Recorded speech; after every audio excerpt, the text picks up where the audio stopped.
안녕하십니까. 로즈미드 성도님들, 지난 한 주일 동안도 평안하셨습니까? 행복한 안식일입니다. 오늘 11월 마지막 안식일입니다. 희망차기 시작한 한 해가 생각지 못한 일로 인하여 조심스럽고 불안한 가운데 한 해가 저물어가고 있습니다. 이제 한 달여 남았는데요. 지난 한 해 동안의 시간들을 되돌아보시고 마지막 한 달 잘 정리하셔서 한 해를 잘 마감하시기 바라겠습니다. 그리고 새해에는 지금과 같지 않고 코로나 바이러스가 더 이상 존재하지 않는 그런 세상을 만나기를 소망합니다. 성도님들 건강 잘 지키시고 어려울 때 하나님께 더 매달리고 하나님과 더 가까워지는 그런 성도님들 되시기 바라겠습니다. 오늘 교과 토의에 참여하신 분들을 소개해 드리겠습니다. 먼저 정은신 집사님 나와주셨습니다. 안녕하세요. 안녕하세요. 홍승진 장로님 나오셨습니다. 안녕하세요. 황호열 장로님 나와주셨습니다. 안녕하세요. 반갑습니다. 네, 이신혁 집사님 나와주셨습니다. 네, 안녕하세요. 네, 감사합니다. 오늘도 저희들이 교과 공부를 같이 진행하도록 하겠습니다. 오늘은 교회와 교육이라는 제목으로 공부를 하겠는데요. 오늘 11월 28일 안식일입니다. 해주는 시간은 4시 43분입니다. 먼저 TMI 실천을 해보세요를 보겠습니다. 유모차를 끄는 엄마들을 도와주세요. 그 다음에 나와 다른 배경을 가진 사람들과 대화하세요. 그리고 수고에 대한 약간의 답례를 잊지 마세요. 요즘은 코로나 바이러스로 인해서 이렇게 다른 사람들을 만나고 도움을 주는 것도 좀 조심스럽긴 합니다. 이번 교과에서는 교회는 십자가의 가치에 따라 사람들을 대하고 제자의 삶을 살도록 가르치는 공간이자 진리를 탐구하고 삶을 나누는 공동체임을 배우고 소그룹 공동체 안에서 배우고 성장할 수 있는 기회를 주시는 하나님께 감사드리며 자비와 친절의 행위로 세상의 소금과 빛이 되라는 주님의 명령을 실천하는 법을 배우는 시간 되시기 바라겠습니다. 기도드리고 시작하겠습니다. 하늘에 계신 아버지, 오늘 교과 공부를 통해서 교회를 통하여 배우는 이 교육들을 잘 받아 실천하는 그런 시간이 될 수 있도록 주님께서 함께하여 주시옵소서. 예수님 이름으로 기도드립니다. 아멘. 시작하기 전에 먼저 정우신 집사님께서 기억절을 좀 읽어주시기 바라겠습니다. 네. 이번 과의 기억절은요, 데살로니가전서 2장에 있는 말씀인데요. 조금 길어요. 또한 우리는 너희에게서든지 다른 이에게서든지 사람에게서는 영광을 구하지 아니하였노라. 우리는 그리스도의 사도로서 마땅히 권위를 주장할 수 있으나 도리어 너희 가운데서 유순한 자가 되어 유모가 자기 자녀를 기름과 같이 하였으니 우리가 이같이 너희를 사모하여 하나님의 복음뿐 아니라 우리의 목숨까지도 너희에게 주기를 기뻐함은 너희가 우리의 사랑하는 자 됨이라. 네, 감사합니다. 이 교과 매 과마다 기억절이 있는데요. 이 기억절만 잘 기억해 주시면 좋겠습니다. 첫째 날은 진정한 기독교 교육이란 제목인데요. 진정한 기독교 교육은 어떤 것인지 황호열 장로님께서 설명해 주시겠습니다. 안녕하십니까. 선한 사마리아의 이야기 주제로 진행이 되겠습니다. 시대 소망에 자세히 기록되어 있어 제가 참고를 했습니다. 네, 예수께서는 선한 사마리아인 이야기 가운데서 다음과 같이 말씀하셨습니다. 참 종교는 제도나 신조나 의식으로 이루어지는 것이 아니요 다른 사람에게 최대의 선을 베풀고 진정한 선으로 사랑하는 행위를 이루는 데 있다는 것을 예수님께서는 말씀하셨습니다. 그때 그리스도께서 백성들을 가르치고 계실 때 어떤 율법사가 일어나서 예수를 시험하여 가로되 선생님 내가 무엇을 하여야 영생을 얻으리까 이렇게 질문을 합니다. 이제 그 큰 무리가 숨죽이며 조용히 대답을 이제 기다리는 그런 장면을 볼 수 있습니다. 제사장들과 납비들은 그리스도께서 율법사의 질문을 받으시고 함정에 빠지리라고 생각을 하고 있었습니다. 그러나 예수님께서는 그 논쟁에 휩쓸리지 않으시고 예수께서는 질문자에게 스스로 대답이 나올 수 있도록 이렇게 말합니다. 내가 율법에 무엇이라 기록되었으면 내가 어떻게 읽느냐라고 반문하십니다. 그때 율법사가 말하기를 내 마음을 다하고 목숨을 다하며 힘을 다하여 뜻을 다하여 주 너희 하나님을 사랑하고 또 내 이웃을 내 몸과 같이 사랑하라 하였나이라고 말했습니다. 마태복음 22장에 보면은 첫째는 하나님 사랑, 둘째는 이웃 사랑, 그 두 계명은 온 율법과 선지자의 강령이라고 이렇게 기록하고 있습니다. 예수께서 그 대답을 들으시고 옳도다, 이를 행하라, 그러면 살리라 이렇게 말씀하십니다. 율법사는 평소에 바리새인 지위나 사업에 만족할 수가 없었고 그는 나름대로 성경 말씀을 참뜻을 알고자 해서 열심히 성경을 연구했습니다. 그는 이 문제에 대해서 큰 흥미를 가지고 있었으므로 예수께 내가 어떻게 해야 됩니까? 라고 진지하게 질문을 했던 것입니다.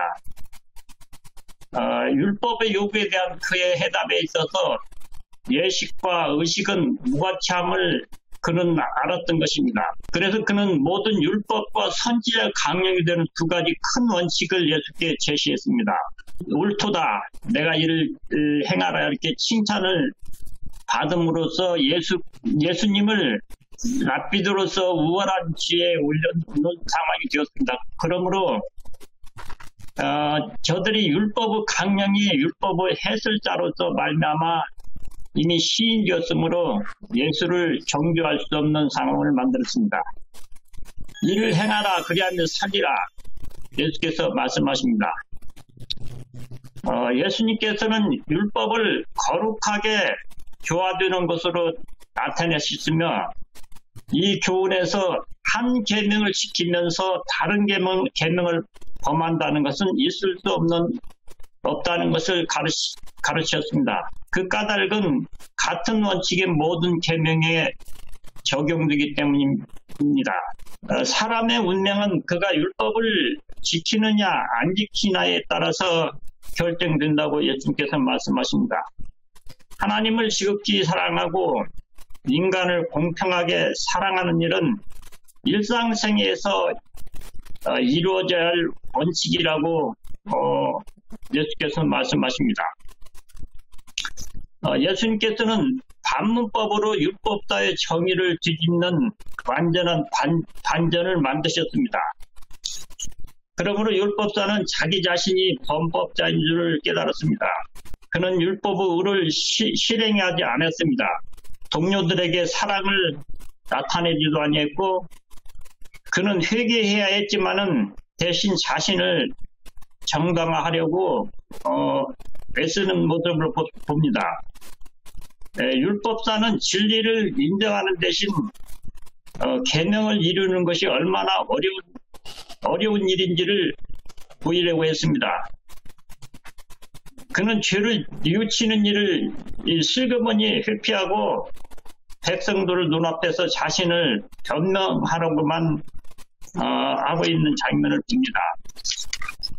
이 율법사는 자기가 제시한 질문에 어리석음으로 드러나자 이제는 그러면 내 이웃이 누구니까 그러니까 율법사는 시험을 통해서 예수를 함정에 빠치려고 그 무가치한 질문을 던졌던 것입니다. 이 질문은 유대인들 중에서 끊임없는 논쟁거리가 된 사실을 알 수가 있습니다. 그렇다면 율법자가 생각하는 이웃은 어떤 것인가? 그들 속의 이웃의 개념은 사마리아인과 이방인이 제외된다는 가지고 예수님께서 사마리아인의 비유를 말씀하시는 것을 볼 수 있습니다. 그들의 이웃은 선민의식에 그 구별된 거룩한 백성이라고 자부하면서 자랑하는 그런 부류 사람들이었습니다. 그래서 그 하나님께로 선택받지 못한 이방인은 개나 돼지처럼 이웃이 될 수 없고 가장 더럽고 마치 문둥병자 같이 여기고 경멸의 대상이 되었고 심지어 그들을 보면 힘을 뱉고 혐오심을 가지는 대상들이었습니다. 그들은 원수를 미워하고 죄인을 멀리하고 그들은 유전으로 그 하나님께 대한 의무를 다하면 어떤 경우에도 이웃에 대한 의무나 심지어 부모를 돌보는 것까지 하지 않아도 된다는 생각을 하는 사람들입니다. 근데 예수님께서는 사마리아인의 이야기를 시작합니다. 저는 이 사랑이란 추상명사를 가진 율법과 제사장, 랍비, 유대인 서기관, 바리새인들, 하나님의 뜻을 알고 있지만 행하지 않는 위선자, 가식자, 그런 사람으로 말하고 싶고, 사랑이란 추상명사를 동사형태로 바꾼 그 선한 사마리아입니다. 그는 개, 돼지 취급을 받았지만 희생을 통해서 이웃 사랑을 실천하는 진정한 하나님의 율법을 이행하는 자가 아닌가. 시간이 많이 갔기 마치겠습니다. 그 교과책 122페이지 보니까 이런 말씀이 있어요. 제7일 안식일 예수 재림 교인인 우리는 대부분의 기독교인 아직 그러니까 저희 재림 교인들 말고 다른 기독교인들이 아직 모르는 교리들, 예를 들어서 죽은 자들의 상태, 안식일 문제, 1844년과 심판에 관한 문제, 대쟁투 등 진리의 빛을 풍성히 누려왔다고 했습니다. 그러나 아무리 이런 진리들이 중요하더라도 우리가 사람들에게 친절하지 않고 선입견을 가지며 다른 이들을 열등하게 취급하도록 분위기를 조성하는 문화와 사회 편견을 허용한다면 그것들이 다 무슨 소용이 있겠는가, 이런 말씀이 있는데요. 진리가 중요하지만 사람들을 대할 때 친절하지 못하고 무시하고 편견을 가지고 차별한다면 아무 소용이 없다는 그런 이야기인 것 같습니다. 둘째 날 제목은 빛으로 살도록 부름을 받음이라는 제목인데요. 예수님은 우리에게 세상의 빛이 되라고 말씀하셨는데 어떻게 빛이 되는 삶을 살아야 할 수 있을지 이신혁 집사님께서 설명해 주시겠습니다. 예, 고맙습니다. 오늘의 제목은 빛으로 살도록 부름을 받음입니다. 간단히 말해서 너희는 세상의 빛이라, 이것입니다.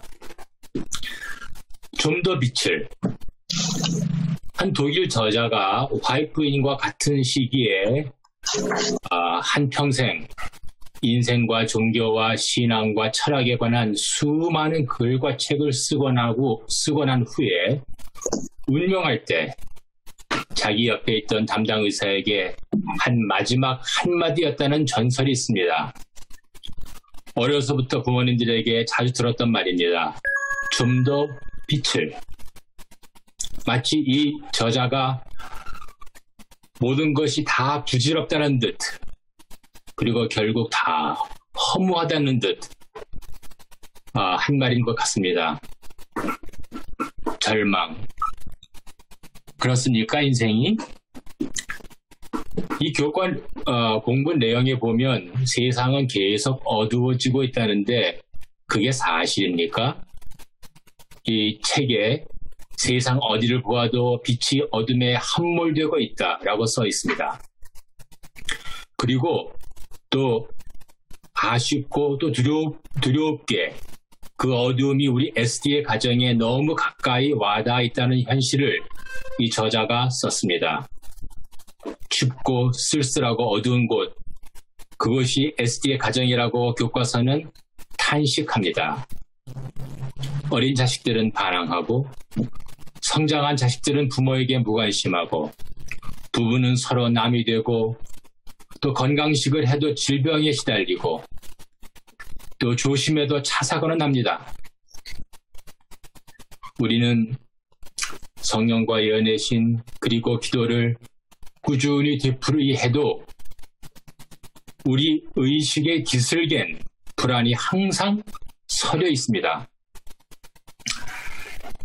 이 가정과 건강이라는 월간지 표지에는 항상 복스러운 가정들이 등장하는데 아마 그건 SD의 신기루이겠지요. 그리고 오늘 과정에 너무 단순한 아주 심플한 예수님의 말씀이 하나 나옵니다. 마태복음 5장에 나온 내용입니다. 빛, 모든 빛의 근원이신 예수님의 명령이 나옵니다. 너희는 세상의 빛이라. 이 놀라운 말 한마디, 여러분 실감이 감이 잡힙니까? 길이요 진리요 생명이신 예수께서 우리더러는 빛이라고 일러주십니다. 창조주 하나님은 우리에게 빛이라는 은혜를 주셨습니다. 빛, 이 우주의 원동력. 그리고 빛은 pure 에너지입니다. 그것은 무게도 길이도 폭도 없는 제일 퓨어한 하나님의 기운입니다. 그러니까 이 우주에서 제일 퓨어한 것을 여러분은 바로 그것입니다. 또 그것이 바로 여러분입니다. 그런데 놀랍게도 하나님의 빛도 감당하지 못하는 블랙홀이 있다는 것을 여러분도 다 알고 계십니다. 너무 어마어마한 힘으로 모조리 빨아들이는 이 블랙홀, 그게 우리 주위에도, 우리 교회 안에도 있습니다. 우린 너무 오래 짓궂은 험담과 헛되고 그릇된 말로 약한 자를 상심하게 하고 무시했습니다. 이것은 참미가 99장에 나오는 내용입니다. 이 험담의 블랙홀에 얼마나 많은 착한 빛들이 쓸려 들어갔습니까? 우리 교회 안에서. 우리 SD 안에는 착한 마음들이 있습니다. 착하고 반짝이는 마음들이 있습니다. 예수님의 작은 횃불과 빛들이 있습니다. 그런데 험담과 비난과 조롱의 그 엄청난 마력으로 블랙홀처럼 이 반짝이는 빛들을 삼키어버립니다. 그리고 불은 꺼집니다. 영원히. 이 다시 태어날 수 없는 SD의 블랙홀, 우리 가운데도 있습니다. 안타깝습니다. 반짝이는 마음들이 모여 삽니다. 오손도손 속삭이며 살아갑니다. 이 두 줄의 동요에는 우리가 그리워하는 내용이 담겨 있습니다. 이 내용 아주 당연해야 하는 것인데, 아주 마땅히 그런 것이어야 하는데 왜 그 구절이 이리도 아쉽고 이다지 그립습니까? 2020년 이 시대의 소망은 도대체 무엇입니까? 아무래도 역시 좀 더 빛입니다. 그 빛은 무엇입니까? 아니, 그 빛은 누구입니까? 아마 각자 정답을 이미 가지고 계실 것입니다. 우리는 각자 작은 횃불입니다. 교회는 아마 등대이겠지요. 이 빛은 창조주 예수님에게서 나오는 빛입니다. 우리 각자의 작은 삶의 공간, 그 몇 평도 안 되는 일상 공간에서 반짝이는 마음들이 모여 살고 싶은 것입니다. 그리고 오손도손 속삭이며 살아가고 싶은 것입니다.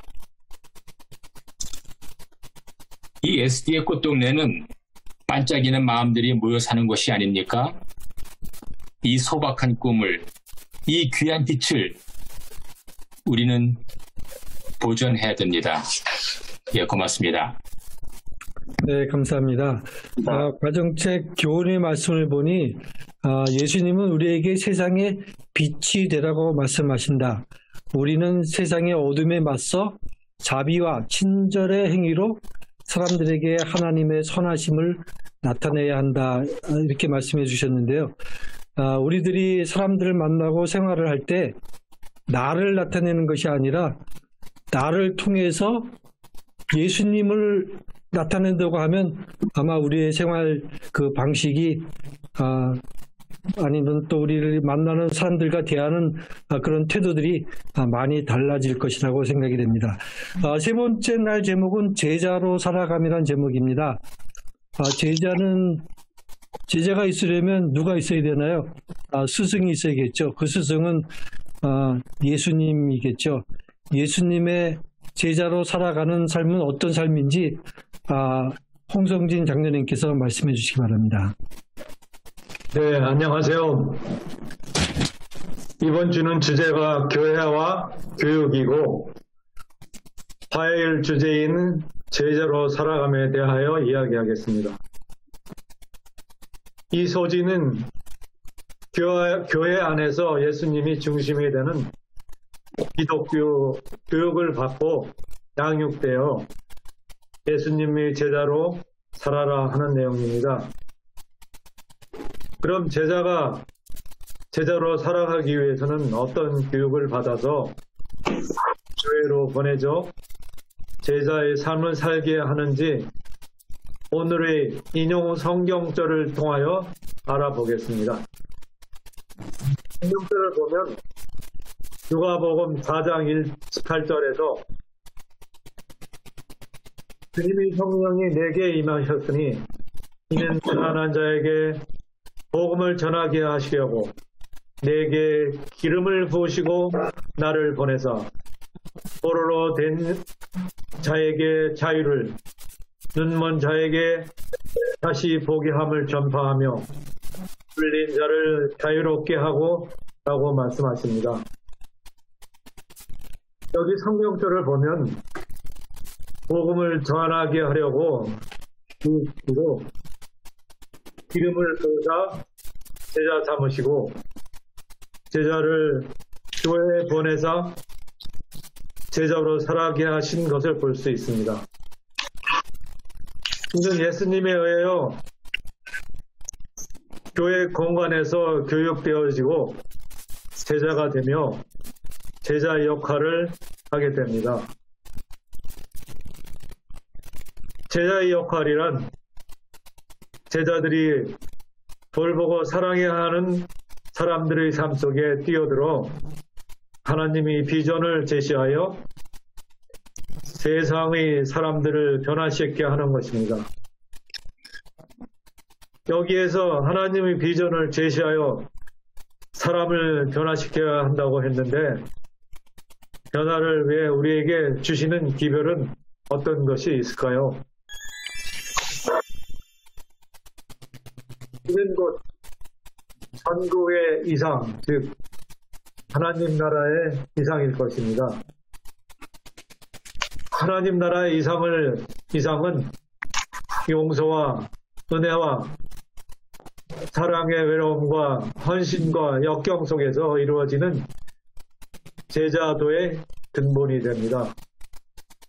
또한 천국의 이상은 요한계시록 21장 4절과 22장 1절에서 5절에 있습니다. 제가 이 성경절을 읽겠습니다. 21장 4절은 모든 눈물은 그 눈에서 닦아주시니 다시는 사망이 없고 애통하는 것이나 곡하는 것이나 아픈 것이 다시 있지 아니하리니 처음 것들이 다 지나갔음이라. 이고 22장 1절에서 5절은 또 그가 수정같이 맑은 생명수의 강을 내게 보이시니 하나님 및 어린 양의 보좌로부터 나와서 길 가운데로 흐르더라. 강 좌우에 생명나무가 있어 12가지 열매를 맺되 달마다 열매를 맺고 그 나무 잎사귀들은 만국을 치료하기 위하여 있더라. 다시 저주가 없으며 하나님과 어린 양의 보좌가 그 가운데 있으리니 그의 종들이 그를 섬기며 그의 얼굴을 볼 터이요 그의 이름도 그들의 이마에 있으리라. 다시 밤이 없겠고 등불과 햇빛이 있을 데 없으니 이는 주 하나님이 그들에게 빛이심이라. 그들이 세세토록 왕노릇하리로다입니다. 이 천국의 이상을 제시하는 제자도는 벌 받은 사람들을 위해 평생 제자가 되는 길이어야 합니다. 평생 제자도에 대하여 시대의 소망 822쪽을 보겠습니다. 제자들에게 맡기신 구제의 명령은 하늘의 영광을 받은 모든 사람들에게 복음 사업이 위탁되었다.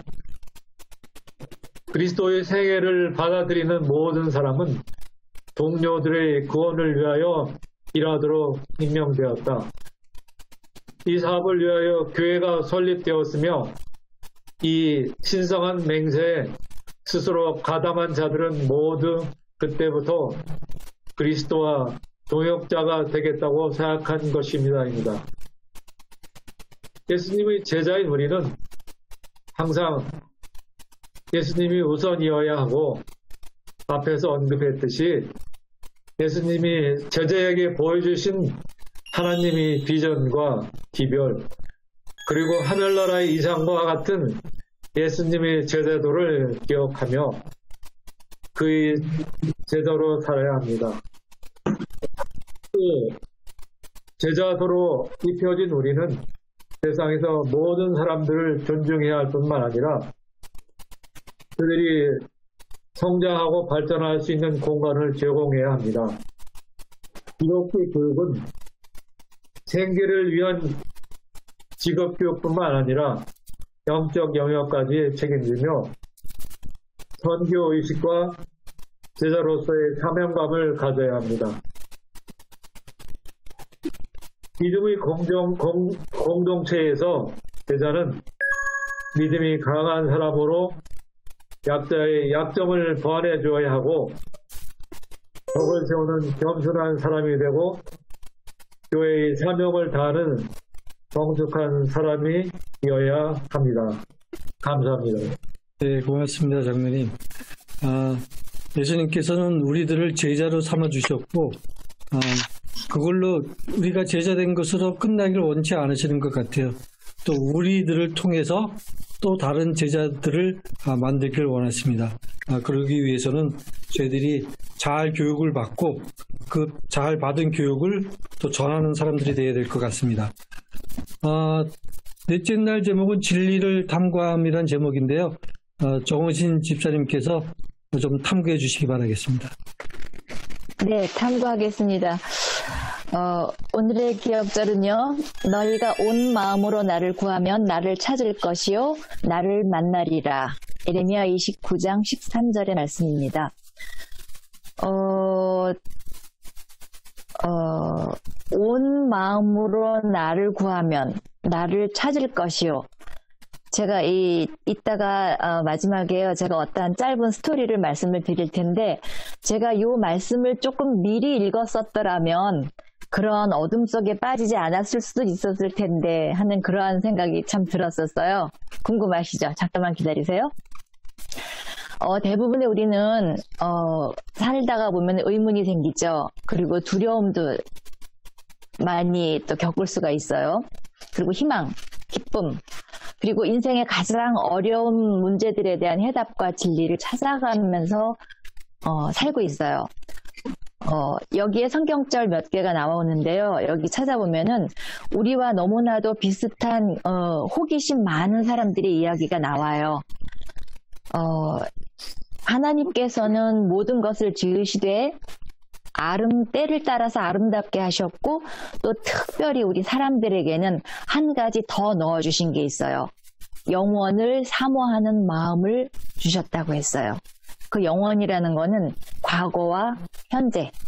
그러니까 과거와 현재를 생각하고 또 그것에 대해서 의문을 가지고 이렇게 할 수 있다는 의식을 넣어주셨다는 거죠. 얼마나 감사한지 모르겠어요. 짐승들은 하지 못하는 생각을 할 수 있고, 또 지나간 과거, 또 앞으로 올 미래에 대해서 생각을 해볼 수 있고, 또 호기심도 가지고 특히 질문도 또 가져볼 수 있고요. 인간만이 누릴 수 있는 특권이고 또 우리들의 책임이라고 그랬어요. 여기 보면은 나는 누구인가? 우리는 어디에서 왔는가? 나는 어디서 왔는가? 또 어떻게 살아야 하는가? 또 죽으면 무슨 일이 벌어지고 어떤 상태인가? 왜 세상에는 불행과 고통이 존재하는가 등등 여러 가지 질문들 속에서 우리가 살고 있는데요.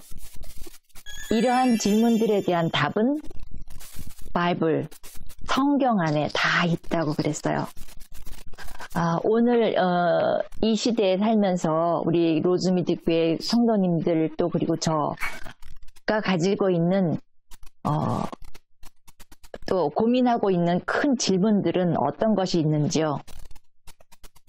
제가 무척 암담한 그런 어두움에 빠졌던 한 몇 주 동안 빠졌던 경험을 말씀을 드리겠습니다. 자랑스러운 건 아니에요. 참 창피한 일인데 여러분과 이렇게 쉐어를 하기 위해서 말씀을 드릴게요. 이 미국의 코로나라는 이름으로 오게 된 그 바이러스가 시작될 때 3월 중순이었나요? 한 몇 주를 제가 그냥 눈물로 보냈어요. 상황을 보니까 갑자기 무서워졌고 전염병이라는 게 지금 시작이 되는 것 같아요. 상황을 보니까 뭐 3.6교육을 늘 받아와서 마지막 때가 이제 올 거고 뭐 많이 알고 있잖아요. 뭐 그렇게 되겠지 오겠지 그냥 막연하게 생각했던 게 닥친 거예요. 눈앞에.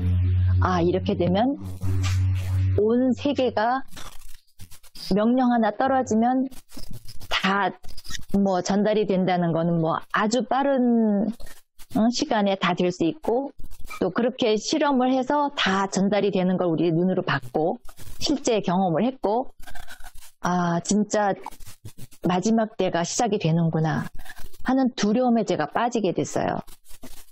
그야말로 뭐 코로나 걸려서 죽으면 어떡하나 하는 그런 두려움이 아니라 이제 그야말로 일요일 휴업령 내리고 이제 또 그야말로 핍박이 시작되고 더 많은 힘든 경험들을 해야 할 텐데 지금까지 내가 지켜왔던 꼭 잡아왔던 예수님 손을 하나님 손을 그때 가서 내가 힘들다고 해서 놓쳐버리는 것이 아닌가 하는 그런 두려움에 빠져서 그냥 울었어요. 저희 고등학교 동창 그 채팅방이 있어요. 거기도 제가 나중에 냈어요. 내가 이러고 이래서 무척 두렵다. 그런 상태다. 그랬더니 한국에 있는 여자친구가 자기도 올렸어요. 은신이가 지금 겪고 있는 그런 똑같은 두려움을 자기도 2월 초에 겪었다고. 그러니까 한국은 여기보다 조금 빨랐었으니까. 그렇지만 우리가 그때가 되면은 하나님께서 그때에 맞는 힘을 주시고 능력 주시고 다 도와주시고 하실 테니까 미리 걱정하지 말자. 그렇게 하더라고요. 그래서 그렇지 맞지. 근데 또 우리 목사인 친구는 카톡으로 하다 나중에 안 되니까 저한테 전화를 했어요.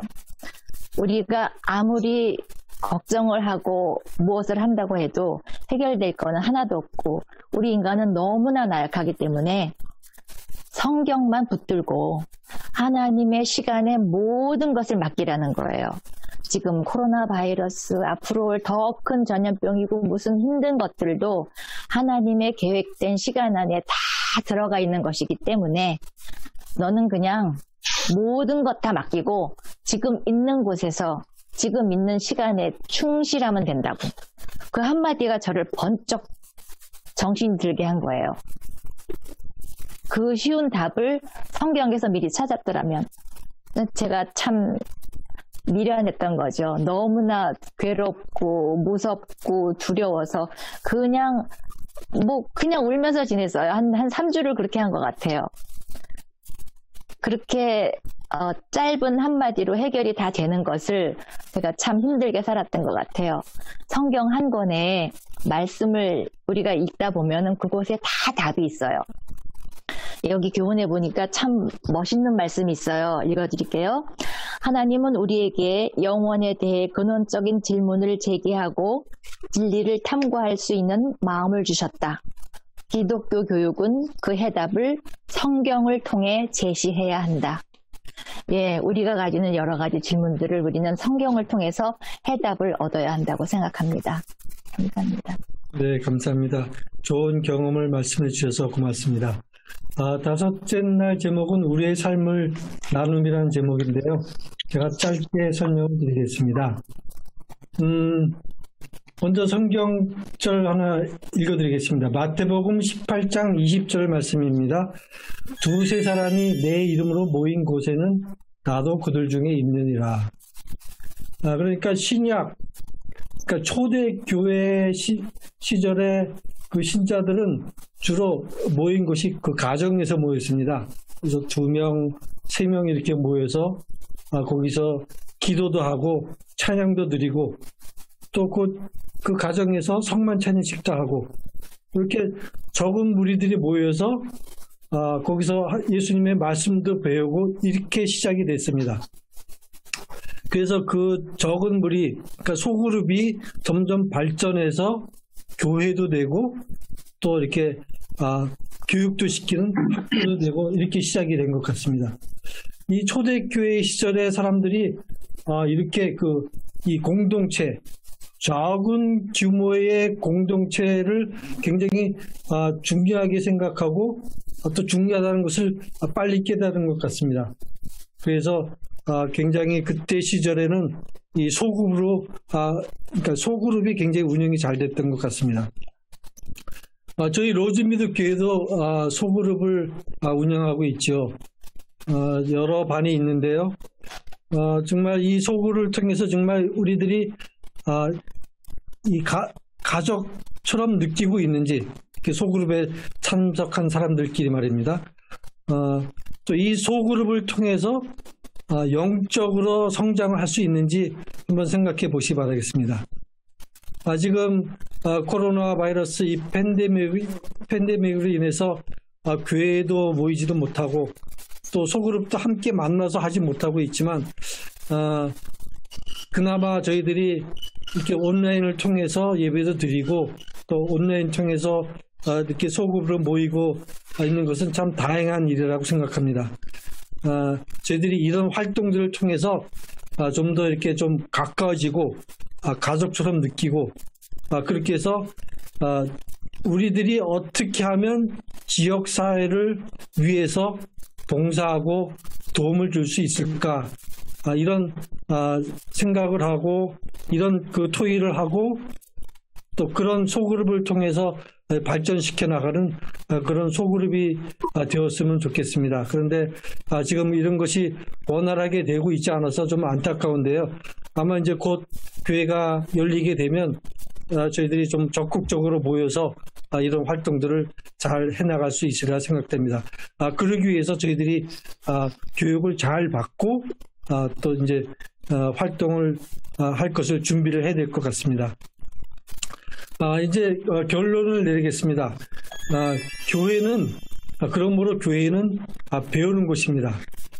우리는 교회에서 성경을 배우고 주님께서 그 안에서 계시한 소중한 가치관들을 배우고 공동체 안에서 이를 경험할 뿐만 아니라 세상에서 소금과 빛이 되어 그것을 세상에 나타내도록 가르침을 받고 있습니다. 저희 로즈미드 교회 성도님들 이 성도들 간에 이 연결고리들을 놓치지 마시고 이렇게 항상 이렇게 연결하셔서 저희들이 지금 만나고 있지 못하지만 서로 전화하시고 또 격려하셔서 어떤 어려운 상황에서도 이 연결고리를 놓치지 마시기 바랍니다. 그래서 저희들의 어려운 이웃을 어떻게 하면 도울 수 있을지 생각하고 서로 상의해서 이웃들에게 저희 지역사회에 그런 좋은 역할들을 감당하는 모든 교회가 되고 그런 성도님들이 되시기를 바라겠습니다. 돌아오는 한 주일 동안도 또 건강하시고 또 승리하는 그런 성도님들 되시기 바라면서 오늘 교과 공부를 마치겠습니다. 감사합니다. 수고하셨습니다. 안녕히 계세요. Happy Sabbath.